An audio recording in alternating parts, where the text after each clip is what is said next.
to the World Explorers Club. Hey, thanks a lot, David. It's good to meet you, man. I really appreciate the books that you gave me here, your Elongated Skulls of the Ancients. This is something that I've been doing a lot of research on lately, and the lack of data and the way it's being covered up has really got me going. So it's going to be great to read your work. And Strange Tales of Discovery, 2 magazines, Bigfoot Update. So I've got to definitely check that out as a Washingtonian. And this one right here, I mean, it looks like something from a Dungeons and Dragons thing, so I've got to read The Lore and Reality of Dragons. How can I not enjoy this? I get called Gandalf every now and again, so we'll run with the wizard thing. The magazine comes out 3 times a year. It's $8.95, and it's in Barnes & Noble, or you can find it on our website, wexclub.com. Yep, there's a Barnes & Noble right in my town, so yeah. Okay, good. Awesome. That's for those people that don't like to shop online. But yeah, man, it's really awesome to actually talk to somebody who's done research in these elongated skulls since before I have. That's, you know, done real research, not just a little bit of, you know. I was amazed when I researched that book with Brian Forster, just how little information was out there. Yeah. And, you know, I couldn't find really other books. They were in English. All I could find were, like, you know, the odd magazine article or paper, scientific paper, but no books. As far as I know, that's the only book ever written in English. Yes, there's the only book that I'm aware of that really covers the subject in any depth at all is in Spanish, and is written about 100 years ago, 1936 or 1938, and it is, yeah, it's rare. And was it published in Peru? Maybe? Or? I think it was Mexico.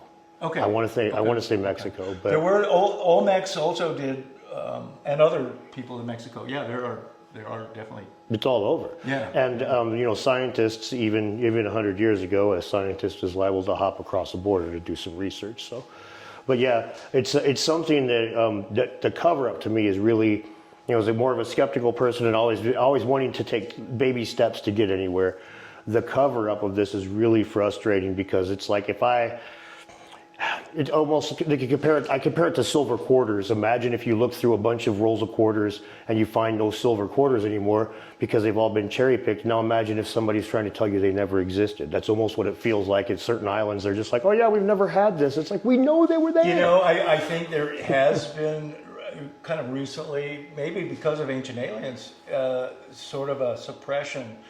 And there's been certain museums around the world that had, you know, a few of these extended craniums on display, and they removed them. I was at a museum in Mexico at Comacalco near Veracruz, and they used to have a display of these, you know, extended cranium and stuff like that with different boards and stuff and actual skulls. And then that was more like back, say, 2005 or something. And then when I went back in 2014, it wasn't there anymore. They had removed it. And I wondered why. I was like, well, why would they remove this? And I think it was like a little too shocking to people, and people asking a lot of questions. Yeah. You know, like, well, what about this? And they don't want to talk about it. Of course not. No, cultural sensitivity is the official narrative. And they say that the tribes, the different indigenous people all around the world have the same feeling. We don't want you to look at our skulls. We don't want you to have pictures of our skulls. We don't want you to have measurements of our skulls. And I have to call BS when it becomes ubiquitous like that. You know, some Amish people don't believe in being photographed. They believe that causes a problem. Some Amish people, the ones right next door and the Mennonites, they don't have a problem with it. So why is it all these desperate people all across thousands of miles agree on the same thing? It's not that.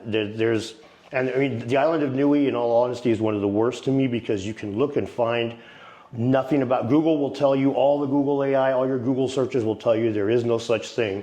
But if you go look, you can see the explorers that went to the island of Niue not only cataloged them, but find some that were 96% as wide as they were tall. The really extreme ones always disappear from the record. Niue is a curious island. It's the northernmost island of Tonga. And there was a megapode bird that lived there, like a kind of a moa, you know, a flightless bird. Yes. On Niue, which means that Niue at one point must have been connected to the rest of Tonga. Hey Dan, it's great to have you over it's here. So good to talk Come to you. by again here at the World Explorers Club.